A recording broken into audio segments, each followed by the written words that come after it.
What's up, everybody? How's it hanging? How's it happening? Because you guys know this is Kevin from the Chord Progression Podcast. Hey, everybody, it's Thursday. It is April 7th, and this episode that we have right now for you, let me give you a preface of it. So we talk about, mixing, mastering things. We talk about the idea behind music production. We talk about positivity. We talk about promotion with Iodine Records and just kind of seeing where the efficiency behind finding the right team and finding the right people can really help your band with the, making that release happen. But then all of a sudden we dive deep into like neuroscience of positivity and how music really helps to create that as well. It's insane. But before we jump into the podcast, this band, I want to thank our sponsors first, Phoenix Fitness. Yes. Get strong, get big like Arnold. Yeah. So, you know me, I like to, work out all the time because I don't want to jump out of any pit that I ever get in. If you saw me at Blue Ridge Rock Fest in 2021, and you guys probably might have if you're watching this podcast, yeah, you guys know I didn't jump out of any pit, and that really did help. So you guys know I'm always in the gym working out, lifting, cardio, everything of that sort to make sure that I achieve those fitness goals. And you can too, if you want to do something like that. But you also got to prepare, recover, right? Because you want to make sure your muscles are, being used and recovering and being prepared as best as possible. That's where Phoenix Fitness comes in. They have different pre-workouts to help you get amped up for workouts, both, with stimulants and stim-free stuff. I use stim-free stuff because, dude, I got too much energy already enough as it is.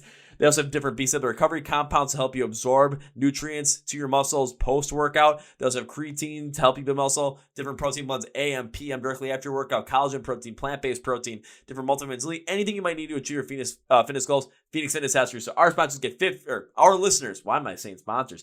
Our listeners get 15% off using the code MSOTD at FXFit.com. Link description of the podcast below. Thank you, Phoenix Fitness. Our second sponsor is Custom Debuts. So I still don't have that cool custom poster up on the back that I should get from Custom Debuts. So this is what I got to do. I got to pick a band. Let's go with Rise Against. Pick an album. Let's go Nowhere Generation. Or I can pick a song. Let's use Talking to Ourselves. Either or, and I can give them that information. They'll create a custom poster based off that song, based off the album for me, potentially the album artwork with some kind of cool way, the album rundown listing, or the lyrics from Talking to Ourselves somewhere in there. They could do anything like that for me. And they send you a proof within 48 hours of you giving them that information. And if you don't like what they sent you, you can have them, make edits, make those suggestions so you can get the custom poster that you want. And who doesn't want to be the coolest person with the coolest custom music poster in the office, in the garage, in your dorm room, in your basement, wherever you might want to put it up, whether it's on normal poster paper, a canvas print, or as an aluminum sign. How cool is that? So our listeners get 10% using the code CPP10 at Custom Debuts website, link description of the podcast and Custom Debuts. Now our feature presentation. Hey, thanks. Yeah, that's the name of the band, and I gotta say, hey, thanks to Travis for being on this podcast. My God, once we go into the whole entire everything we talk about is insane. From the idea behind mixing and mastering to his passion for music production, for his, mature mindset around if the passion for playing live ever gets, starts to die down just based over time, what he can do to make sure that he continues on. There's so many different things going on there that is absolutely incredible. Then the neuroscience behind positivity and how it relates to music as well is absolutely insane. You don't want to miss out on Hey Thanks. You don't want to miss out on our conversation with Travis. So enough with me talking. Let's get right into it. Let's go! Well, ladies and gentlemen, boys and girls, listeners of the Chord Progression Podcast. Thanks to our friends over at Adam Splitter PR for sending me this band. Got to take a listen and a look to it, and I'm just like, you know what? There's definitely something here for everybody. They have this pop rock sound, which makes a lot of 90s alternative electronic rock and emo all in the mix. So trust me, there's going to be something for you from this band that you're definitely going to like. They have a brand new album called Start Living, which comes out on May 27th of 2022. You can listen to their most recent single, From Me to You, right now. So let's get into it. And please welcome Travis from the band Hey Thanks to the podcast. So Travis, welcome to the Chord Progression Podcast. Thank you so much for having me. Thanks for being on, man. So start out with this. I got to ask this question. How's everything going in your world as of late? It's going pretty okay.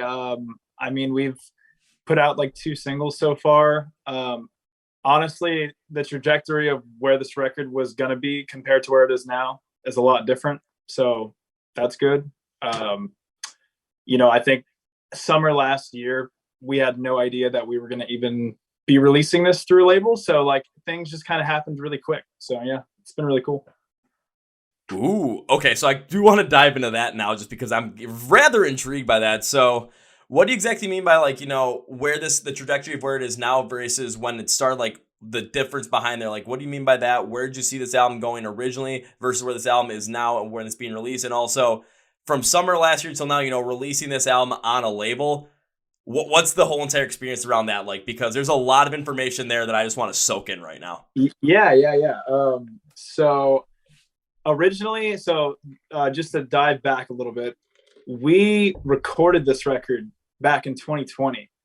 What was crazy about it was that when we had gotten to the studio, we started recording right as soon as the pandemic got like announced and started. So we ended up being pretty like stuck in New Jersey for like majority of the recording process.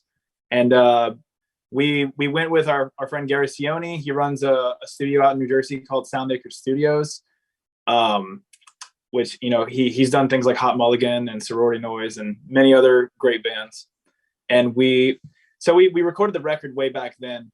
And for the year or so after, like we were trying really hard to like, send it out and shop it for labels and stuff. And I think at some point we had gotten a couple of like, yeah, record's great, but y'all are like, y'all are a new band. So it's like kind of risky. And, we totally got that. So summer of last year, we had finally just started like going to self-release. And we put out, I think, For Me to You, which we re-released February 25th of this year, I think. And once that happened, we were just like, fuck it. We're going to like literally just like start self-releasing all the singles. And I think Gary actually hit us up and he was asking us when we were going to drop a second single. And he was pretty much being like, what the hell is taking you guys so long? Like, and I was just like, I just don't feel like we have the financial capacity to like push this record in front of the amount of people that it deserves to be in front of. And I think somewhere in the week or two, Gary must have like used his magic fingers and typed something to somebody and ended up getting in the hands of Casey from Iodine Records. And Casey really fucked with the record, and he was trying to get the label back up and started, which I actually didn't know too much about Iodine, considering I was born like when the label was existing. So when he hit me up, I looked up some of the history about it, and like kind of all the things Casey was telling us were like very promising. And I mean, it kind of shows because like everything up until like the release happening right now has been like way beyond what I think we would have pulled off on doing it on our own. So yeah, that's a summary of how it went down. That's a pretty good summary, but also a lot to unpack there as well.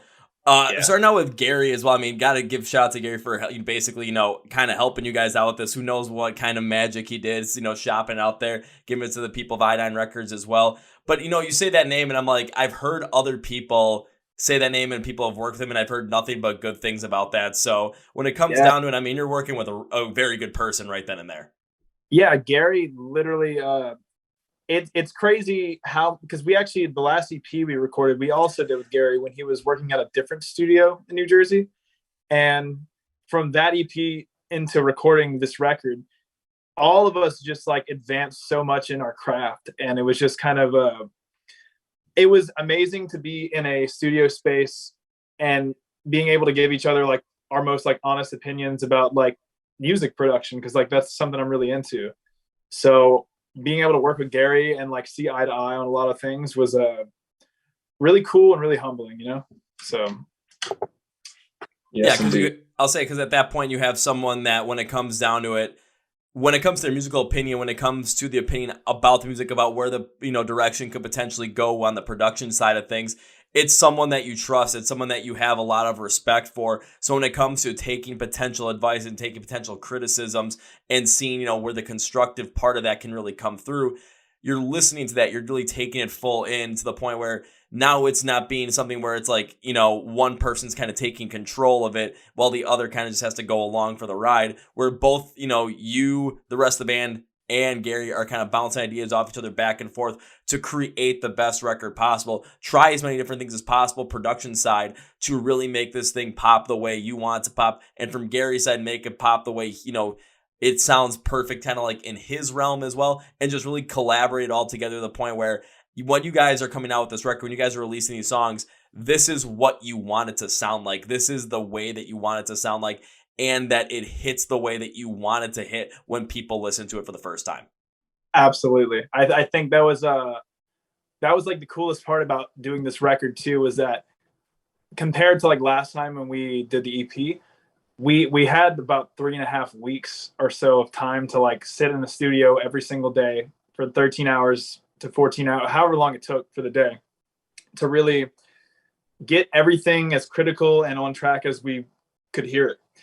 And I think that, and even with that, it's always funny because like the more time you get to work on a song, the more amount of shit you want to like put or do to it. So it's like, even with the amount of time we had, which was way more, it's still, even from Gary himself, he said that he was like, if we do another record like this, we're going to need like 4+ weeks next time, because we went through so many different variables and honestly, me being a really picky bitch. So, and for him to put up with me in that realm, that's a very appreciative. So, well, I mean, it's kind of looking at it from Gary's perspective as well. He's probably worked with a bunch of artists as well that are potentially just as picky or even pickier as you. So comparing to that, working with something like that, it's really working with someone who's passionate about what they do, passionate about the music that they produce, and passionate about the message they want to put out there. So when it comes to, if you guys do another one like this with Gary and you guys have to book potentially, 4+ weeks, maybe 5 weeks in the studio, you're doing it so that you can try every possible option and try every possible way that these songs potentially sound from the production side of things to really make them stand out and pop the way you want to. Because maybe Gary has an idea for a certain part of the song where it's like, well, I'm not necessarily sure if that's going to work, but why not give it a shot and just see what happens? Yeah. Because the worst thing that can happen is you try it out, you listen to it, and it just doesn't sound like the way you want it to. But it's like, the old Thomas Edison, adage, like he tried 5,000 times to make a light bulb, but he didn't fail each time he found a different way not to make a light bulb. So you're just figuring out the ways to get to the proper sound, the proper, product that you want to put out there for your music and to really hit on the message that you want to hit. Yeah, I would agree with all that. I think for anybody who is looking for somebody really cool to record with, I would go to Gary. He's very open-minded to things. He got me out of 2 bad habits, which I'm still working on myself, but like he got me into the mindset of like, there's no point of not trying something different because we're in a studio where we can change the production at any point. And B, he got me over something I had a problem with, which was Demo-itis, he calls it, which is where you get so attached to a demo version of like the song you have to show him for pre-production that it's hard for you to let go of like certain elements to let something new shine that might be recorded in the studio. Because a lot of times for the record, I would pre-pro and pre-demo songs like in my room because I have like a mini studio set up, and I would like work like night and day to like get these demos to sound as good as my ears could hear them.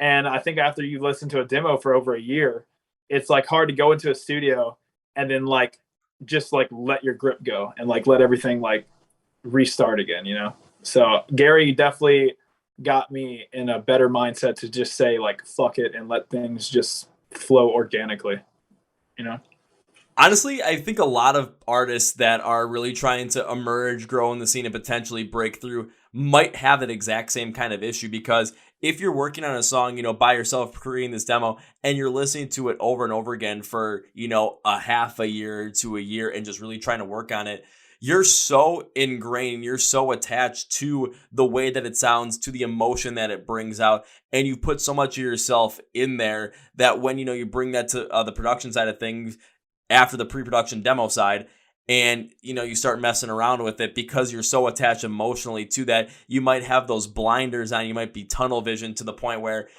what you might have could work, but it might be so ingrained in kind of like what is relatable to your own experiences that when it comes down to the production side of things, you're more hesitant to that because of how attached you are to that sound. When it comes to the production side of things, potentially messing around with it, changing things around, it might not necessarily hit as 100% impactfully on you. It only might hit maybe 95% impactfully on you with a different sound, but it gives it a much more conducive sound naturally to the whole entire song. And then when you put it out there, it really attaches to that core emotion of the song, which really allows a lot more people to feel the song, understand the song, put themselves in the song, and attach to it the same way that you would attach to it yourself and that you want them to.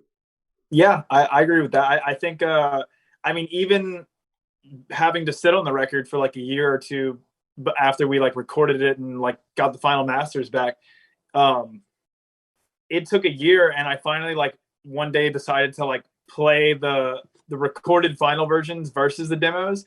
And it's just funny like how much your ears trick you in the beginning stages, because like when you listen to the final product, you're like, oh, that's like leaps better than like this like shitty demo I've been like grinding into the ground for like 5 or 6 months, so it's really cool. Honestly, music production and recording and all that's probably my favorite part about music. And I still obviously like being in a band is super cool, and touring is always awesome because I like connecting with people, but I would love to one day, like maybe when I'm getting older, like work in a studio, because I already record people on the side, and I love production and like song structuring and songwriting. So it's, all the elements are there. I just need to like intern or something somewhere. So, I mean, if you have the time, give it a shot. Why not? Because if it's something that, you intern with and you give it a shot and try and see what happens, and maybe, on the full professional side of it, maybe, it connects with you fully, or maybe it doesn't connect with you fully,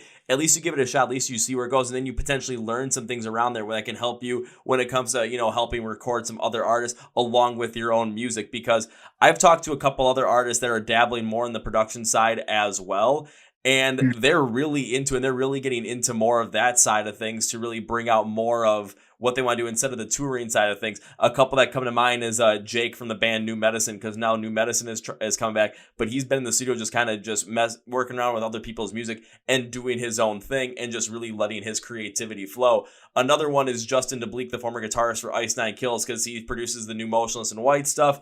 I've talked to him about producing stuff for Joey Arena from the band Outlier, and just seeing the kind of stuff that he comes up with, just where his mindset is like, that's what he's more into now, and just seeing how he's funneled that into a different realm while still being connected to the music is fantastic.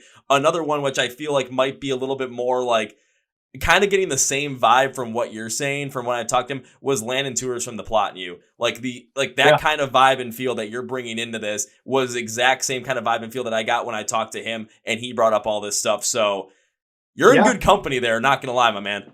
Yeah, thank you. I was gonna say, it's something about, because I guess for me, it's like playing shows and touring and doing all of that is fun, but there comes a time where like the process of it can become a little mundane. Like I'm sure, like if we ever got to the point where like we're playing, I don't know, big theater venues or whatever, at some point we're gonna see these venues over and over and over again, and we're going to be playing in the same states at the same places doing the same things.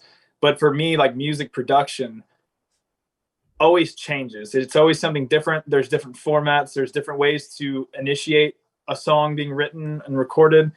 There's always something like new to keep my like attention occupied, and I think that's what interests me the most about it, because I get easily like bored when situations start to feel like mundane or like they drag on. And like I feel like for me, recording and mixing and all that is a perfect balance to me also wanting to be a musician. So if I can manage to like be successful at both, I would say I have accomplished living on this earth. So dude, keep rolling with that mindset and give it a shot, because just even more that way you're describing it, like I'm making so many more connections in my mind between you and Landon from the plot and you right now. It's insane. Just the idea behind it, the passion behind it, and just the mindset behind, yeah, if you go out and, touring is fun and it's enjoyable at times, but I do understand where you're coming from, where all of a sudden, say you get to a point where you're playing, those bigger theaters, those ballroom type settings, and all of a sudden you come around to Milwaukee and you come to the Eagles ballroom and you play there like 4 times in 10 years. It's like, well, we keep playing here over and over. Now there's going to be venues that you play at that you absolutely just have this connection to and love playing at, because every band has that. But there are some venues like you go to, it's like, yeah, you enjoy playing in them, but there's just this feeling that, okay, we're doing this again and again. It could be anything that people enjoy. It's like going to a theme park and it's like, you go there 4 times in like, 4 years and it's the same thing over and over and over again. You're still excited to go. You're still having a good time, but it's just not as exciting, or it's not as just like, wow, as the first time. Yes, exactly. It's how would I say it? It's like when I play shows, unless I'm playing to a room of like 10 people, anytime we've played a show that's even like 500, 600 people, like there's always this like enjoyable part about it, but it almost, to me, like, not to get too like bleak or whatever, but I almost feel like a disconnect sometimes, because there's so many people that it's really hard to like have your attention focused on like anything in particular. Like when I'm on stage, it's just kind of like, it's almost like I'm blacked out. And like, at that point, if I feel like I'm just blacked out, like when I'm playing on stage, then it's like not really any different than like, taking like opiates or getting really drunk and like not remembering anything. Cause it's like, I'm not present anymore. And it's like, I feel like that's what I love about music production, is it like really makes me so present, like in the moment. So, I can understand, because when you're doing something, you want to make sure you're present in the moment with it. You don't want to, feel like you're going through the motions.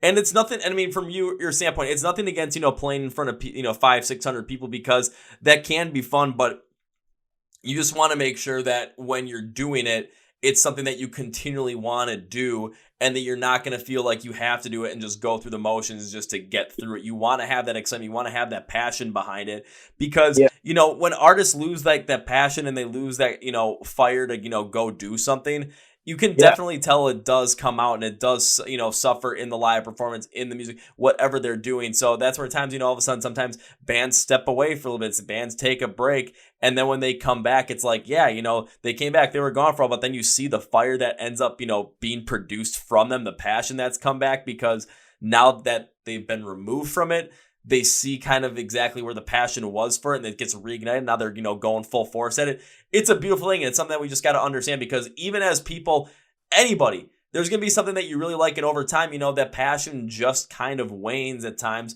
So then you go and try and do something else. For me, it was sports. Now I loved playing sports as a kid. I still play soccer a shit ton, but when it comes to like professional sports and being a part of that, I'm really a lot more removed from that now, because shit, I became more passionate about music, and I just dove headfirst into that. Yeah, I feel the same way. I also liked playing soccer, but I was never that good at it.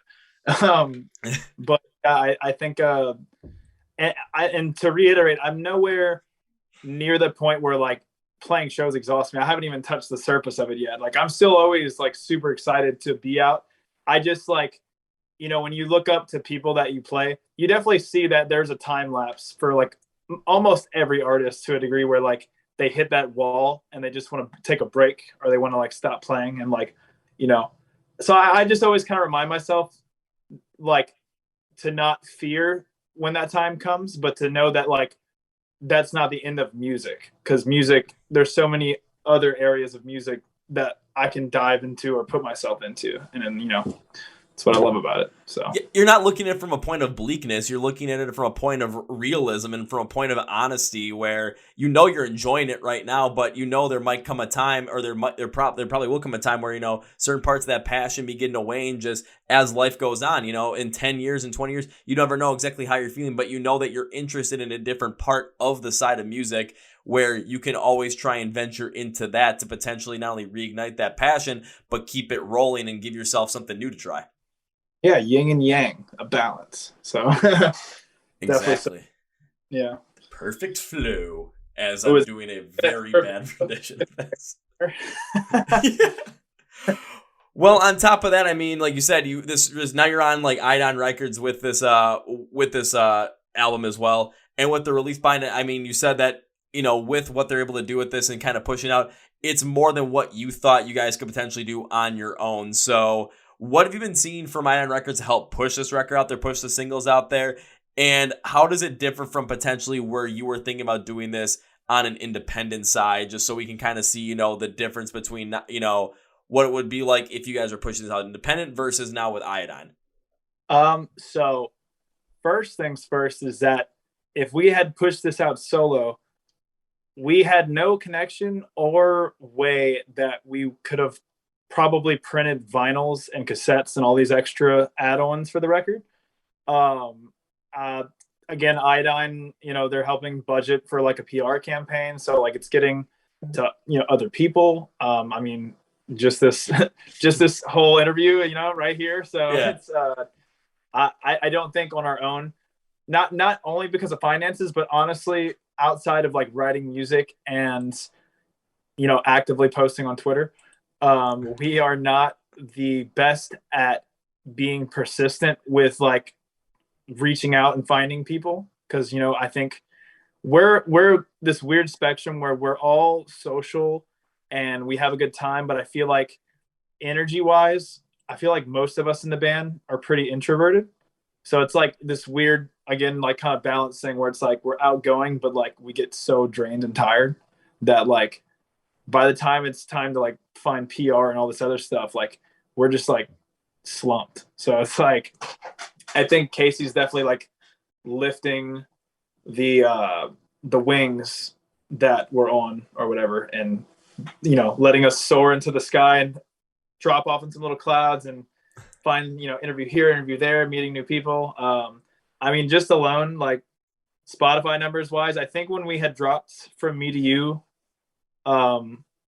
last year in the summer, we went up to about 1,000 something monthly listeners for like a couple weeks, and then it started like kind of going back down. Not that Spotify numbers fucking matter, but just with like this second single that we've dropped, our numbers have just steadily been increasing this whole month. I feel like more people are actually like fucking with us and taking notice. I don't know, it feels like people care, and it makes me more excited to show them like what's in store with this record and future records, because this thing I'm working on right now is already a demo for like LP2 and that'll probably be out in fucking 3 or 4 years from now. So but you got to keep working on stuff, just kind of keep it fresh. And then when you get the inspiration to do something, I mean, go for it. But going back to the stuff with Iodine and what you were saying about it, when it comes to the band, I mean, it seems like you guys, like you said beforehand, you're very active with what you guys do together, but also have that more introverted mentality at the same time. Very active on Twitter, but outside of the other parts when it comes to promoting PR, reaching out, that's just not something that, brings you energy. It's not something that you guys are entirely excited for. It is a part of the business that has to be done, but yeah. Instead of, forcing your guys' self to do it, you're using potential resources and now using these connections to find other people that are, experts in this, that find the same kind of energy to do this stuff with, partner with them so that they help out on that front.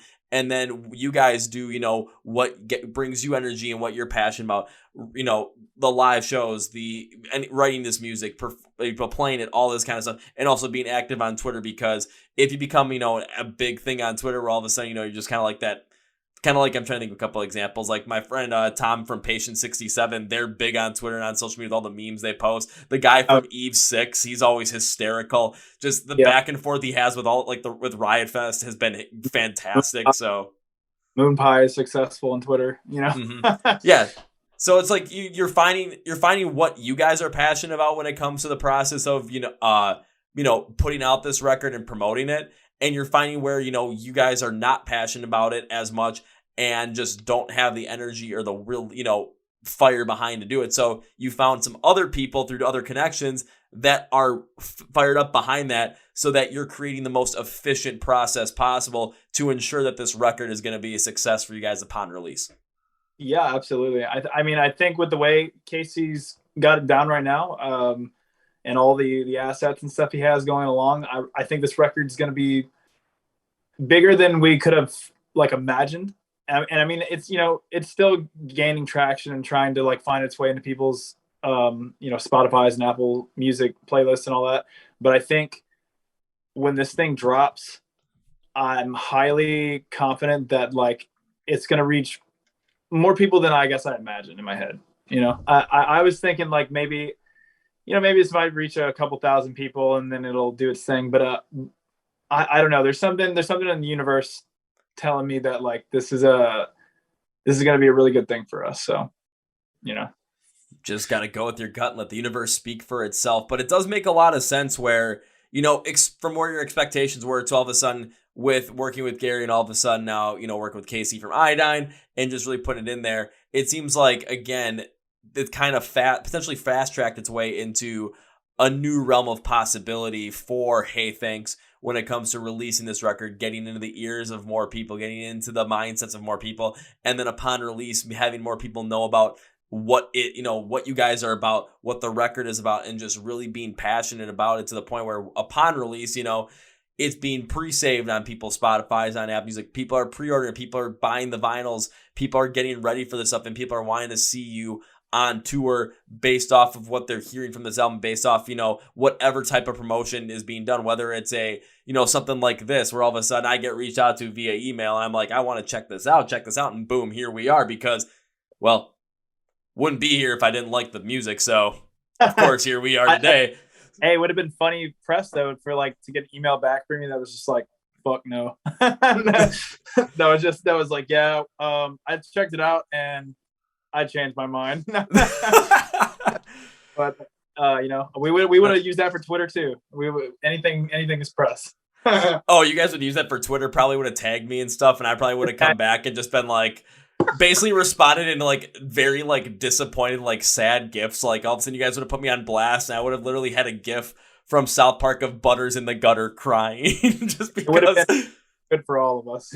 It would have been fantastic. And all of a sudden then we would have done a podcast like this where we would have just like roasted each other and just had a great time doing it. That's honestly our drummer Trevor, me and him talked about it earlier. We were saying like, you know, we should do this thing where we just like make it a bit to like have beef with every single interviewer and podcaster ever, and then just make a whole merch line based off of it or something, you know. Maybe that'll like resonate with someone. I don't know. I'd say you'd be surprised just based off of, you know, what could potentially happen with something like that, because you start a beef with some, you know, random podcasters, or if like, say, I'll use State of the Scene as an example, because when it comes to like, you know, the rock, like kind of like the alternative emo kind of side of things, like the, you know, pop punk side, like they're probably the most prominent ones right now. So starting a random beef with them out of nowhere, all of a sudden you see some back and forth stuff. Next thing you know, all of a sudden you create some different PR out of it, and people are starting to check out your band just based off of like kind of who the hell's doing something like this.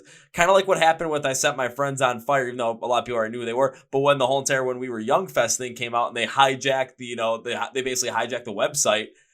Yeah. Look at how many more people found out about them. I mean, I think it was Alt Press or Kerrang put them on the cover of one of their editions because of just what they had done and what had happened. So which stuff like that can really bring a lot of more press, you know, to the band, and a lot more attention to the band as well. Yeah.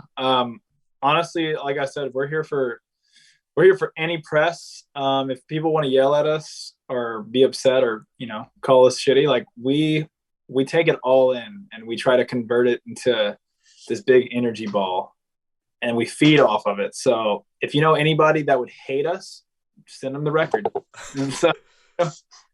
But one thing you just said there is something that just stands out to me and just really makes a lot of sense. And it's when stuff like that happens, if you get that negativity, how can you turn around and have fun with it so that in the end it's actually seen for a positive? And I've seen that happen, you know, right in front of my eyes, because back in 2021, I brought this guy named Benny Schull. He's from the band of Void. Him and I talked in the podcast. He's one of the funniest guys I've ever talked to. And then they were doing this, like during a NASCAR Truck Series race, the band was going to do like a dueling guitar national anthem type thing. Then they were told like the day beforehand that they needed to have it sung as well. So now Benny's got to prepare it in like less than 24 hours. They get out there, and 5 minutes before they're about to do the national anthem, there's no power to that part of the track. So Benny just has to sing it on his own, which he had not really prepared for at all. My Did God. it did not go well. He knows it didn't go well. It went terrible. And people on NASCAR Twitter were absolutely roasting the hell out of him, roasting the hell out of the band. And he was having so much fun that they even sponsored like one of the Infinity Series cars for this. Like before this had happened, they already sponsored this car. Even got to the point where on Jim Rome's podcast, he brought it up and was trashing the band for one episode. The next day, he brought it back up because he actually listened to what the band had to put out. And then he started to change his tune. Like, that was bad, but this band is actually pretty good. The following day on his podcast, Benny called in. Oh my gosh. That's so fucking funny. I was going to say, I mean, fuck, if somebody wants to let us fucking sing any anthem, I'll fuck it up for you. So let us know. I'm really hoping for my own entertainment that like one of these Super Bowl days, one of these like mega artists like does this big elaborate, like, sort of how like Lady Gaga flew in with a parachute. Mm-hmm. They do this big come in and then they just completely butcher the song or whatever, that would be like, I don't know, that'd be like iconic. Like it'd be the most memorable Super Bowl you could ever have. So if I ever get that opportunity, anybody out there listening that's an affiliate with Super Bowl, it's going to be great. Trust me. You're going to love it. Or because when you're bringing that up, I was thinking about that NBA All-Star game when Fergie did the national anthem and all the players could not stop laughing because she was trying to do this like sexy rendition of the national anthem. Oh, snap. I think I vaguely remember that, but I don't know. I might have been like, when did that happen again? I'm not sure when it was. It might have been like 2016, 2017. I really don't know, but I know it was in the 2010s for sure. Got you. I think, yeah, that sounds so familiar, but it's like one of those, it must be one of those like suppressed memories in the back of my brain. It's just like, it's like, don't remember that. Don't remember that. Yeah, like that, like I had to pull that out of my brain too. Cause like, whenever I think about a band that like butchered something, but then like turned it around for an absolute positive, I always go to avoid because when I heard Benny on the Jim Rome show, it was hysterical. And all of a sudden, that band, I recently saw them on a tour with Fit for a King, and like they opened the tour and they were fucking great. So I'm just like, yo, this is fucking happening. That's a name I haven't heard in a while. I used to listen to Fit for a King in my like my early high school like metalcore phase. I was really into that first. I don't remember what it's called. It's some EP that it was like it was just straight gray. I remember with their name on it or something. Ooh, I got my Spotify right now. I could like look it up real quick. I'm trying to think of the name of it, but it's escaping me at the moment. Or it's okay. I'm on it. Hold up. It's on it. And now I should probably just like in the background, I should probably put like the Jeopardy theme going on, just like the do just as we wait. Anything as long as we for sure get copyrighted, Oh, absolutely. The entire podcast. It's just like silence us talking. Yeah. It'll be talking about a lot of good stuff, and all of a sudden it's gonna hit that point, and all of a sudden just pure silence after that. Okay, I found it. Actually, it was an album, I guess. It was Descendants, I think. Redux. I think that was the one. Yeah, it came out in 2013. Or maybe I'm tripping. Hold up. Well, if it's a Redux one, they probably re-released, so it might have come out back in like 2010 even. Yeah. I don't know off the top of my head. No, I don't know. Maybe there's nothing. I have no idea. At some point around that time frame, 2012, 2011 or something. Honestly, like I should just look this up too. It would have been 2011. 2011? Yeah, it was their first album. Oh yeah. Yep, that was it. I was heavy into that. I was in this weird I guess we can roll this one for the podcast, but I was in this weird phase where I was playing for youth ministry at like a church.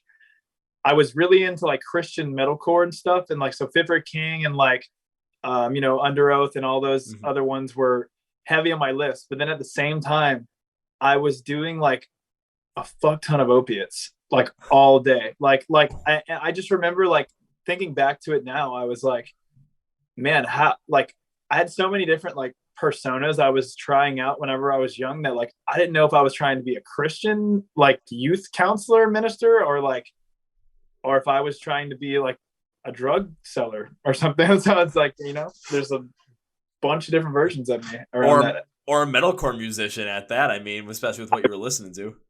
Fun fact, my first thing I ever joined, I was in like 9th grade or 8th grade or something.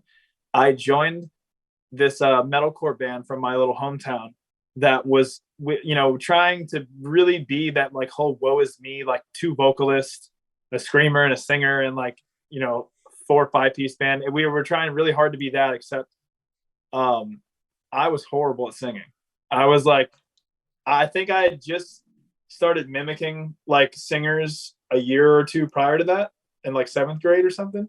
So like it was awful looking back, but it was like a shit ton of fun because people actually came out to shows. So I was like, geez, That's some good shit. But I mean, also you're talking about too, it's like, doing opiates, also like youth ministry stuff as well. Just didn't know exactly what you want to do. I mean, isn't that that's what happens when you're like a teenager? It's everyone kind of expects like, oh, you should know what you want to do. Like go to college, pick a major and then that's what you're going to do. It's like, we still don't know what the hell we want to do. That's what life is about. It's figuring out what you enjoy, what makes you happy, what really drives you, and then go after that. And you're going to try some things that work. You're going to try some things that don't work. You might try some things that are a little bit dangerous at times too, but you're trying it to figure out things for yourself, and that's going to be the best teacher is experience. I was going to say, I always argue that to try to focus so hard on like this ideology that like you've got to have this one set decision to, I guess, be successful in life, I feel like is like an endless snowball. Like it like I feel like you're always going to be chasing something you're not happy about because like you're trying to settle for this one thing. I feel like the happiest people, including myself, is when I'm living like so much in the moment, in the present, not thinking about like the past that I can't control or change, or the future that like I have no like idea of, and worrying about it. That like when I live in the present, everything I'm doing feels like it's most genuine thing that it can be. It feels like it's the most real me, I guess. So, Dude, now this is freaky. You went from reminding me of like when I talk with Landon Tours. Now you're reminding me of my best friend at the exact same time as well, because he's got that same kind of mindset where he's so focused in on just like he's really focusing on living in the present right now. Where he does have like he's also looking at the future as well, sometimes looking at the past, but he's very much more in the present and enjoying the time that he has right now in life. Where it's like, holy shit, this is like freaky connection time for me right now. Dude, hell yeah! I was gonna say, there's a person I watch videos of. I'm not like a fan of him on all degrees, but he has a lot of philosophical things that I kind of agree with. It's this neuroscientist guy, meditation dude named Joe Dispenza, and he has this belief that so like I think I'm gonna deep dive off the rail for a second. If that's Go for it. So he has this belief that obviously like your thoughts can make you sick, because like when you're stressed out or you're thinking about like negative things or the past that you can't change, you start to get your body starts to like get sick, and it starts your actual gene code and stuff starts to like get stressed out and fight what is it called, inflammation and stuff. Like your body will literally like become inflamed. And so like he has this philosophy where it's like if thinking negative thoughts can literally change the way your body is feeling, he's like, imagine like how much time spending on like thinking of like positive things in the moment will change you on the other end. And he has this belief where it's like if you focus on the future you want in the present right now, your brain doesn't actually know the difference between that emotion inside and outside. So he's saying if you can actually feel emotionally like you're somewhere already internally, then like your brain is already going to like know what that experience feels like before it happens. And then you're more likely to create that synchronicity and that thing to happen. So like, He's just like, I mean, if you go watch some of his interviews, like it's really interesting stuff. I'm not really keen on his like meditation camp things he tries to do in California, but like as far as like the science behind what he's saying, I like it's super interesting to me because like I think a lot of people do spend a lot of time living in this like this past that's already happened, and when you wake up every day thinking about the past, you're like living in it already. You know what I mean? And your whole life is going to be the same thing over and over again. So it's like I would check out Joe Dispenza if you ever get a chance. He's got some cool interviews.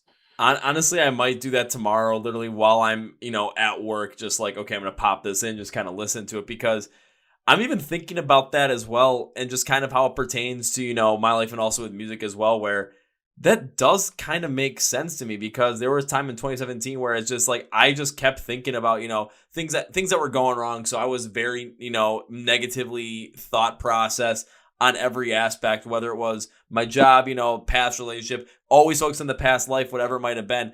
And it really was the worst period of time my entire life. And it really drove even further into that based off of consistent thoughts of, wanting to change the past. And you can't change the past because it happened. Time travel is not a thing that we can do right now, so it's not going to happen. But all of a sudden, once, I kind of got more of this positive thinking, positive mentality, kind of really got more into the music side of things and started doing stuff like this, where whenever I do a podcast, doesn't matter how tired I am. I mean, hell, I've done podcasts at 5 a.m., woken up like at 4:30 a.m. just to record at 5 a.m. I mean, I could be dead tired. All of a sudden, I see in the side of the Zoom call, all of a sudden, oh, boom, here come, like they're in the waiting room. All of a sudden, my energy just goes from down here to up here. It's just the positivity just starts flowing. And I feel that for the entire rest of the day. And I just thrive off of that. And it really does change the way you feel, not only about yourself, but physically how you feel. Even like, this is going to sound a little bit weird, but I kind of even saw that with my grandfather as well. Back in 2016, my grandma had been gone for over 3.5 years at this point, and he suffered a stroke. And it's kind of like, at this point, he's older in life. He doesn't really have he doesn't do much during the day. So it doesn't seem like there's going to be a lot of like strong will there to continue going, a lot of positivity to go on. So we'll see what happens. And we were worried, but he was a huge Cubs fan, and this was 2016, so the Cubs were making a run of the World Series, and he was so into it. The positivity behind there was nuts, where he just kept driving forward, and he was out of the hospital by the time Game 7 happened, which is just like, okay, this is cool. Yeah, it's literally, it's crazy how much your mind can actually like change you. Because think about it, if you live in negativity and your genes are getting stressed and like you're creating inflammation, you're creating illnesses like cancer and like various other things that your body might have not created prior to being in that condition of like feeling negative all the time. And like, so like, I really think it's interesting how like, if you think in the now and you think about like who you want to be and like all the positive things happening, that your genes literally contribute to changing your identity, your DNA. Like you're changing not only you, but like your future generations just by the way you think, which is crazy. The brain's just like so powerful. It's just insane to think about.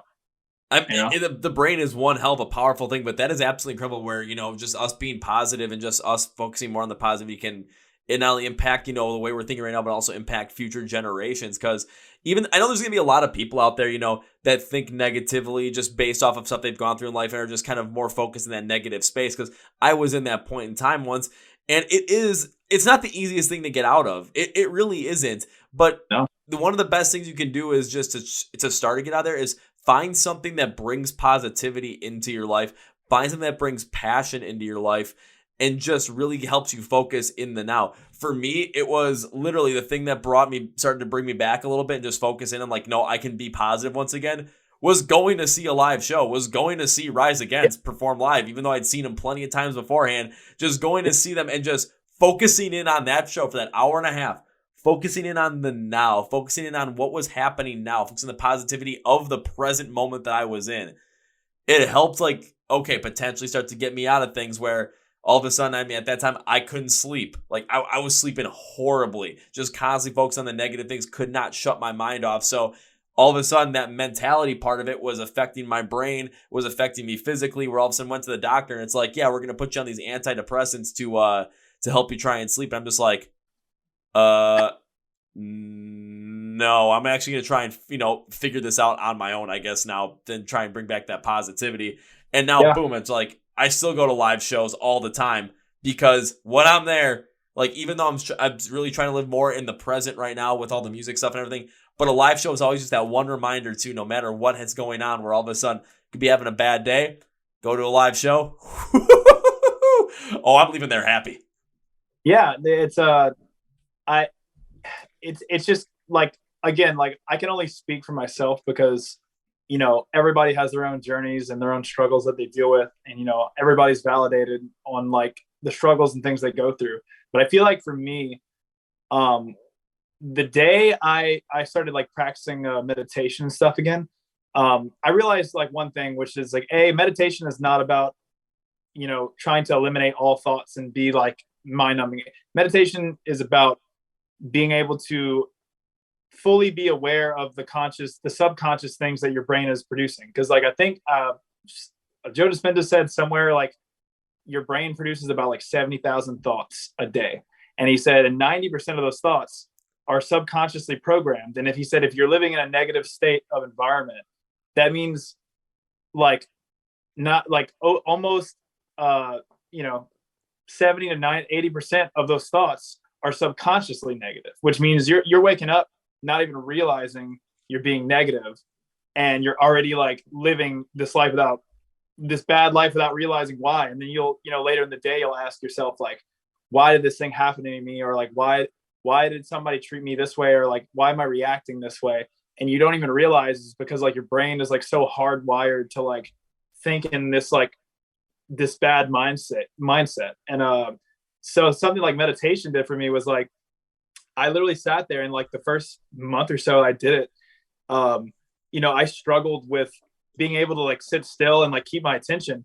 And then I started realizing like I could literally pinpoint when I would go from focusing on like, whether it be a phrase saying like I'm successful or like something that to keep my attention focused, I would start to notice like my brain would start to run off and like start creating these like fake stories that like don't even make any sense. And after a week or two of doing that, I was able to like realize when my subconsciousness was like creating like these fake depressing scenarios, and I was able to like cut it and be like, okay, I'm drifting off. Let me like get right back in the center where I'm at again.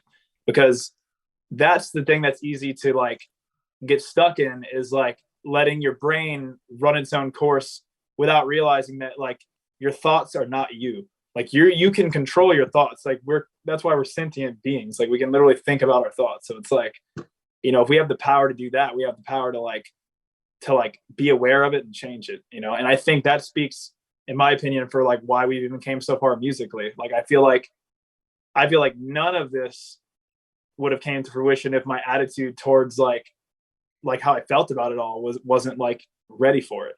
I've been like trying to prepare myself to be ready for music since I was like 16 or 17, it's all like I kind of wanted to be in. So it's like, that's all you put yourself in. Inevitably that shit's going to come back full force. There's nowhere else that you can really go. So dude, that is insane even to think about too, because just from that stat, like you said, like 80 to 90% of your thoughts are kind of like subconscious. And if you're already subconsciously negative, I mean, if you're doing, so we'll use the 90% one just to go on the high end, just for this example. If you're doing 70,000, if you have 70,000 thoughts a day, 90,000 of them are subconscious, and you're constantly in more of that negative state, 63,000 thoughts that you have throughout the day have a negative response to them already. Yep. And remember what I said, the brain literally can't tell the difference between an emotion happening externally or internally. So like if somebody bullied me like in public and I felt bad about it, or my brain created this scenario of somebody bullying me, my brain literally feels the same way. Like either way, it's going to feel bad about both scenarios. So like if I can figure out how to stop that internally, it's going to change like a lot of shit that might be affecting me on the outside, Yeah. And when it comes to like figuring out a way to change that and to affect change in your life so that, you're subconsciously focusing more on the positive stuff, that's going to be something that is different for everybody in terms of how they break from that, just based off of what they're passionate about, what they connect with positively and their own experiences. For you, it was meditation. For me, it was music. So it all depends upon the person who you are, but it's kind of like you gotta work at this and figure out yourself, because you don't want to necessarily live in that constant state of negativity, because it does affect you not only in the short term, but it can really affect you in the long term at the exact same time. Absolutely. Yep. That's like I said, I knew I was going to deep dive on this because this is like something that just interests me a lot. But I really think if people like take some time and just be with yourself and really like process like the things going on through your head, instead of like distracting yourself or like doing routine things to like get out of like a thought, like you'll really start to realize more about yourself. And it's the same thing as like whenever I was doing drugs a lot, admitting like I had a problem, it's the same thing with like negative thoughts. Like you have to accept that like you have them, and then go from there. So yeah, this has turned into a meditation guru podcast. It definitely has, but two things on that. One is, I mean, the first, I was in the class saying like the first part of a problem or fixing a problem is recognizing there is one. But then the second part of it too is, when it comes to the kind of a conversation we have, it's like, yeah, you go and do a music podcast or anything, and you do something like that where, you're going to end up just talking about the music at times and just kind of the same stuff over and over again. That's why I always like to have conversations that just kind of can go anywhere, where of course the music is going to be at the base of it, kind of like it was at the beginning of this, talking about, the production side of things, working with Iodine Records. But all of a sudden now we get into this whole entire like meditation mindset gurus type stuff. And it's completely different than anything, you would expect to talk about in a music podcast. But this is why I love doing this stuff, because it shows not only more about, yourself, but also how all of a sudden, some of these experiences, some of these ideas that you have, and some of these mindsets that you have can relate to your music at the exact same time, relate to your personality, and people can get to understand that more and even potentially connect even further on that. And also potentially, maybe people are struggling with some of the same stuff that you struggle with, maybe some stuff that I struggle with as well. People can potentially relate to that and can potentially use that as a stepping stone into getting to that point of positivity. It can be that first step into that. You never know what might happen, but it's having these conversations. Plus, I get to know what you're passionate about. I had no idea you were passionate about that stuff until you said you wanted to go into a deep dive of it, and I'm all for it. I'm like, you're going to a deep dive of this neuroscience stuff? Already, I'm in for this. Let's do this. And trust me, I'm like explaining it not nearly as well as you might get if you just go like watch the videos for yourself. But it, like I said, it to me, like these parts of connection and like talking to each other, like that's really where the genuineness of like music and all that comes from anyway. Because like at the end of the day, like I feel like you're lying to yourself if like you're saying you don't play music in some form or another for like connection, like because I feel like we all want to feel connected and like want to feel like we all validate each other. And like I think that's like important to remember on the back end of like, oh yeah, I want to be a rock star, I want to be a musician, like all those words like don't really mean anything, so not they don't mean anything if you don't genuinely care about the people you're trying to reach, and like I want everybody to be on this like up energy, because if everybody in the world is like this, then I feel like the world is going to go in a much crazier, better direction than it might have been going in the last few years. So you mean might have been going last few years? More like probably has been going in the past few years with some of the stuff we've seen go on. Yeah, I'm being freaking I'm being very nice about that when I say that. Oh, absolutely. But yeah, when it comes down to music, I mean, look at how many different connections that people get from music. From all of a sudden, musicians, you create this stuff, you put your heart and soul in this stuff, and people get to connect to it just based off of the stories you're telling, the emotions you're bringing out there, and the happiness that we can derive from it. Go to a live show. You're going to find people from so many different backgrounds, from so many different experiences, so many different walks in life, where I mean, you might never run into these people anywhere else just based off of the way, life has gone between the, one or two different people. But you see those people at a live show and you both are just having the time of your lives, enjoying the music because you connect with it so positively.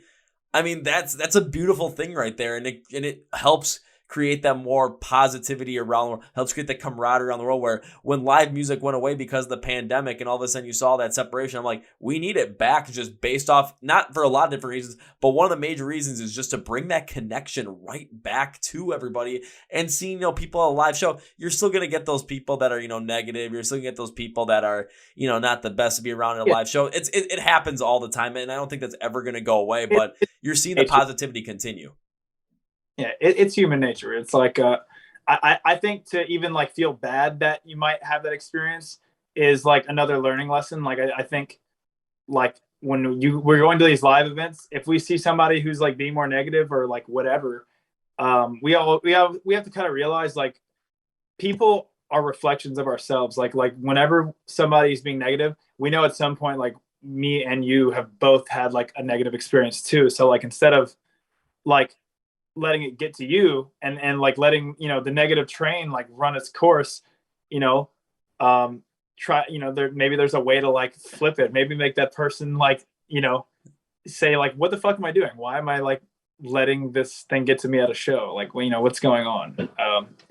Awareness. Like, I want people to be aware of like the moments that they're spending with each other. Cause like, we never know if we're going to do this again, like we never know what life is going to be or where it's going to go or what happens after we die. So it's like, why not, have as much experience as you can.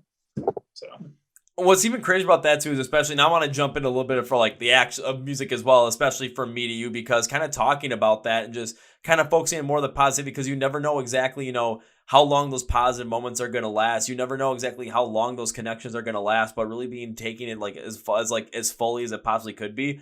I really felt a lot of that while listening to From Me to You as well. Yeah, that's awesome. I appreciate it. It was definitely a song written. I think I had written that song in 2019. And like lyrically speaking, it's just one of those things where like I wanted to reach out to a specific person, and like, you always have the best mindsets in your head whenever you're trying to speak to somebody you care about. But sometimes it's harder to like execute that, like when you face to face with them, or whenever like you're battling like some sort of struggle between each other. And like, I feel like that song is kind of layered with that context in mind, like to where it's like, we all want to say the best things that we possibly can in our heads.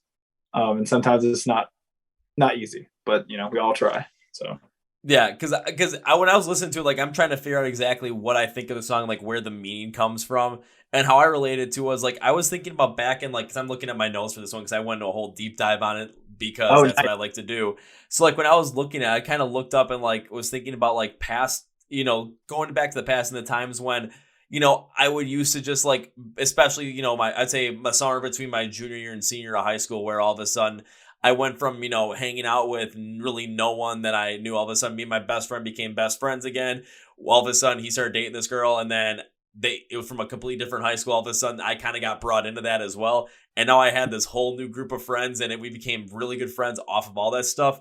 And just, late at night, just doing all the stupid shit we did, just late at night, just talking, just like, thinking about the future, just all these crazy things that we had that we wanted to do, all these crazy ideas, and just the positivity that radiated from that. And just thinking back to that, and just the connection that we made off of that because of how the future we wanted it to pan out for ourselves.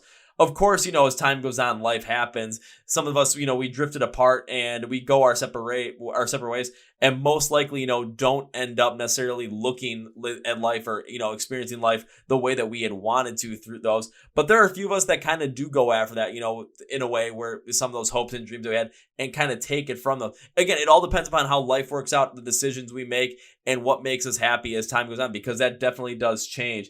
And it's kind of a reminder that, remember the good times, and also remember that positivity, but also not give up on your dreams and wants to, also, that you wanted when you were talking to your friends late at night with, your hopes and wonderment. So it kind of led me back to those times, and just thinking about, where I wanted to go in life at that point versus where I'm at now were two completely different places. But the thing that was consistent is the positivity that ended up happening off of that, from the want and the, the predictions, the talks, the desires and everything, to where I'm at now. It's a completely different place. but the Yeah. positivity is still there. That's good. I mean, that's kind of, that's kind of the overall vibe of the song. I was hoping people would get from it, because I definitely, I'm not somebody who wants to write morbid sounding pieces, so like, if anything, like I feel like a lot of the writing for the record definitely sits on that melancholy kind of, like, it has a somber feel, but it's still happy and like energetic. And yeah, I feel the same way. I feel like for example, there's a lyric from the second verse of that song that's guess it'll never catch on to me that every choice I make creates history. Like that, when I wrote that lyric out, that was like almost like a callback to this whole like foreseeing where you want to be in the present moment kind of shit. Like, it's like I kept telling myself this is the vision I have and like where I want to be, and all having all my hopes and dreams.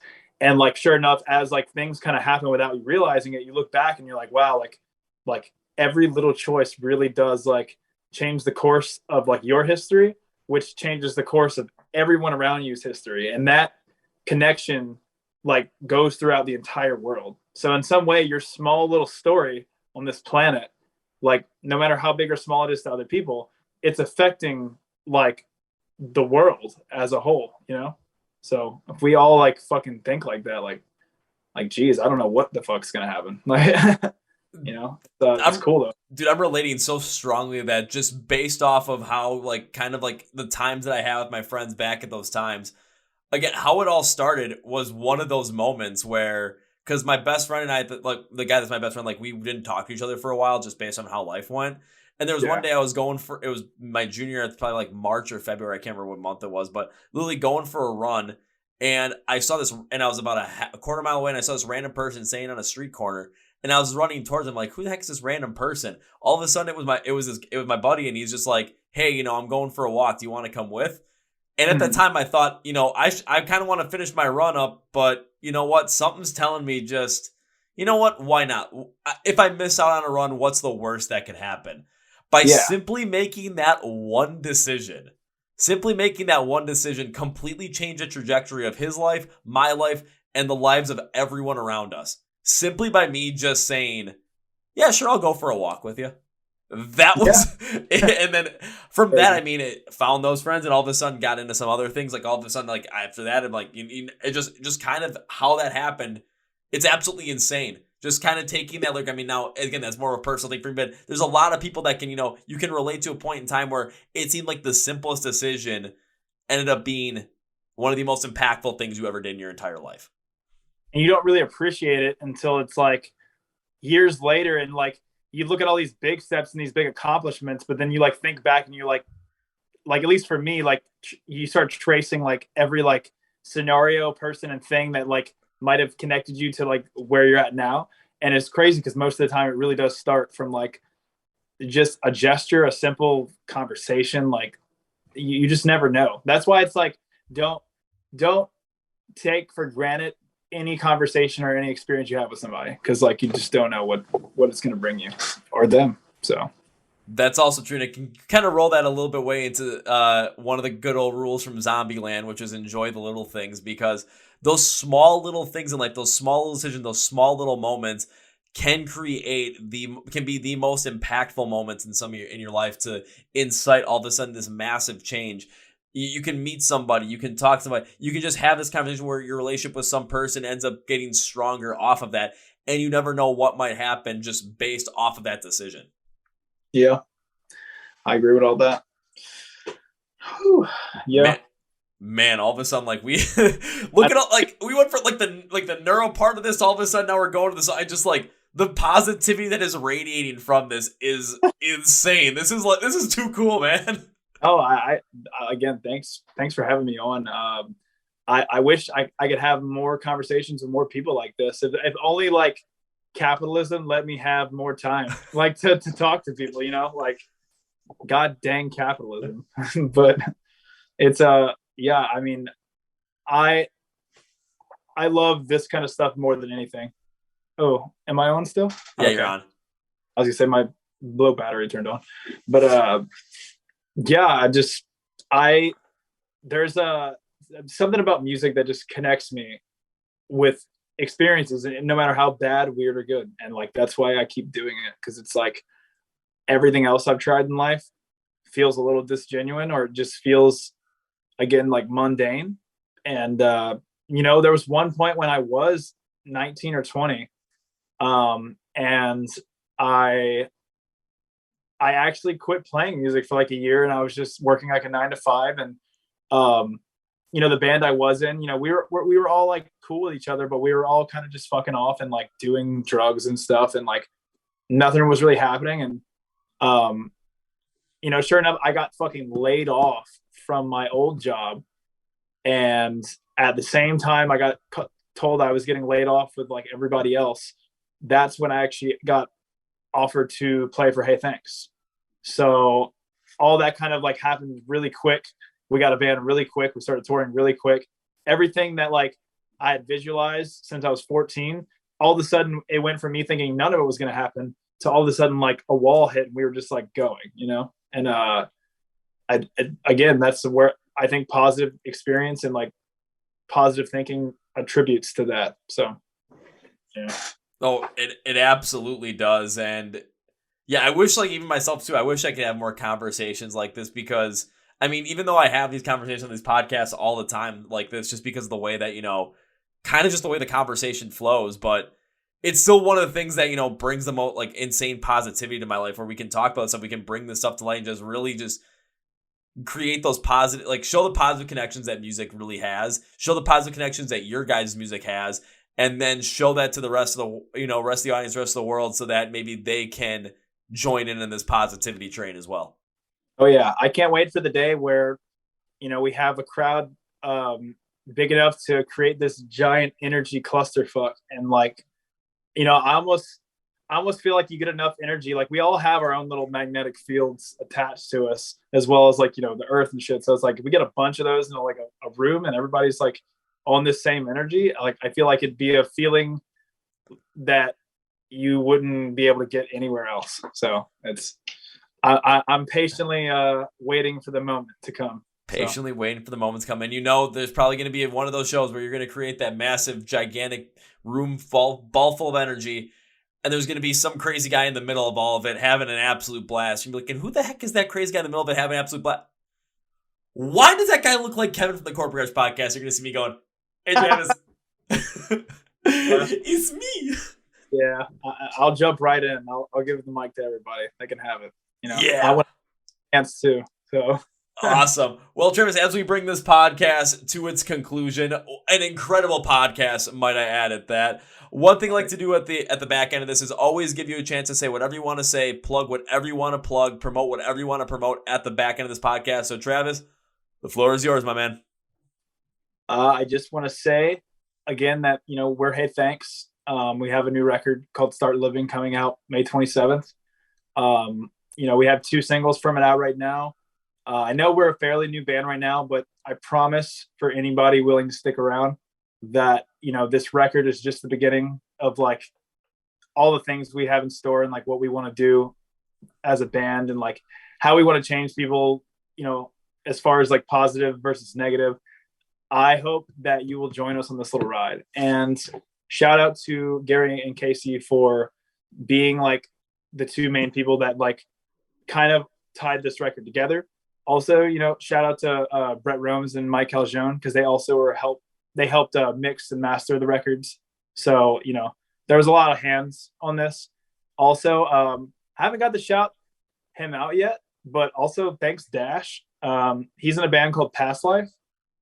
He actually helped a lot during the pre-production of the record in the studio. So, go check out Past Life. They have a new record that came out last year. They're another cool kind of like indie pop vibing kind of band. And, thanks everybody who's stuck around. Anybody who makes it this far past the meditation part of the podcast before you're like, boo. Thank you for, I guess, believing in us. And, as much as we always thought something was going to get in the way, it seems like an opportunity always comes to us every time we're questioning our lives. And so that's a really grateful thing to have. So thank you so much, everybody. Oh, absolutely. It's a grateful thing to have and keep that positive rolling. But now it's time for me to end this podcast with 3 very separate things. First things first, when it comes to Hey Thanks, yes, they got a new record coming out on May 27th. They've got singles out for it right now. And like Travis said, on Twitter, these guys are very active on this stuff, and you never know. All of a sudden, they might start creating a random beef with me, all the point, we're going to be throwing memes back and forth at each other just for the ever-loving hell of it, because why the hell not? That does sound like it's kind of fun. So if you want to, which I should say, not if you want to, what you should do is follow along with Hey Thanks on all social media platforms. Watch their YouTube videos, find some merch. If I find some merch, find some merch, buy it and all that stuff. Stream their music, buy their music, download their music, and here's the thing that we'll do for it too. You don't have to search this stuff up. I'm going to do all the work for you. Look at the description of the podcast. You're going to see something that says Find Hey Thanks online. There'll be links, labels for everything, social media-wise, music-wise, merch-wise, websites. So you can get into this band as easy as possible. It's click, subscribe, all that kind of stuff. I make it easy as possible for you guys. So, yeah. No problem in getting into that. Second thing now, Travis, whenever I have guests on the podcast that I enjoy having on the podcast, which this was an absolute 100% certainty that this was just absolutely insanely awesome, especially when we got to the neuroscience part of it. I'm like, oh, this is nuts. This is fun. So whenever that happens, I like to create, a promise that I have in the podcast as a thank you for being on the podcast, and because, well, I don't want this to be the only time I ever get to talk to you on the podcast or, ever. So my promise to you is this. It's not an if. It's a when, because when implies it will happen, but time frame is to be determined. When I get to see you perform live for the first time and get that ball of positive energy going, my promise to you is this. First round's on me. If you don't drink, we'll find something else. I mean, hell, I could bring a whole pizza if you want. I owe a pizza to Keith Wallen from Breaking Benjamin. I'll bring you a whole freaking pizza if I have to. We can go shots after the set. I just usually don't drink before shows, but I'll drink something after, Perfectly. I mean, I will never have a band be like, hey, you want a beer before the show? No, not my style. I'm like, you guys play, you guys got a job to do afterwards. We'll do that stuff. What area do you live in right now? I live in Milwaukee, Wisconsin. Milwaukee? Oh shit. We actually played there one time, like literally, I think it was a January tour in 2020, like right before the pandemic got announced. We played like a 2-week thing across the Midwest with, I don't know if you know the band, they're called Unamused Dave. I don't, unfortunately. They're like a kind of math rocky DIY sounding band. They have music on Spotify too. They live around Chicago, so we did a tour up there. Got to see Milwaukee for the first time. Went to that little beach thing, lake. It has a bunch of rocks around it. And Bradford Beach. Yeah, Bradford Beach. We went over there. That was really cool. The show we played there was cool. The local was strange, but I mean, they were nice, I guess. They were one of those locals that was like, instead of sandwiching like the touring bands, they were like, no, we want to play in the middle. We were like, okay. Like, what? we were like, whatever y'all want, I guess. It's a little weird, but I'm pretty sure you'll end up coming around this way at some point again. Plus, I'm never one to shy away from traveling to shows. So if you end up coming anywhere, like I'd say within like an hour and a half to 2 hour radius of me. So basically as far north as Green Bay, I'll usually go as far west as Madison on a whim, but I won't. But Minneapolis is a little bit tough, even though I went to school up there. I know a lot of people up there because of how far the drive. Or I'll pretty much as far south as Chicago. I go to Chicago shows all the time during the middle of the week. I don't give a shit. So, if that happens, I'll see you then. Yeah, I was gonna say there's nothing confirmed yet, but some point at the end of July or in August, maybe doing something around the Midwest. So maybe one of those dates will happen. Definitely keep in touch. Perfect. I'll keep in touch then, and we'll make sure that happens. So, Travis, as we close with this podcast, I mean, there's plans to see you to perform live. I'd love to have you back on the podcast, potentially getting some more of this crazy neuroscience stuff as well, because this was damn cool. So, Is this goodbye? Nah, this ain't goodbye. This is see you later. Thank you so much. Well, folks, this has been an interview with Travis from the band Hey Thanks. Once again, they've got a brand new album called Start Living, which comes out on May 27th, 2022. They have singles out for the album right now, specifically the re-release of From Me to You, which you can go check out. And you're going to want to follow along with them on social media, specifically Twitter, because they're very active on Twitter, and that's kind of funny. We might start, a whole entire Twitter war just for funsies, because these guys are freaking awesome. So you can follow along with them, on all social media accounts. Follow, watch their videos on YouTube, stream music, buy music, download music, buy some merch. But instead of having to search all that stuff up yourself, again, remember, look at the link description of the podcast. All the links and labels there are there for you, so you can go check them out, and you can just do it in a one-click, one-stop shop kind of format. Make sure you're also following the Chord Progression Podcast as well. We are on social media, Facebook, Twitter, Instagram, and the Tik Tok.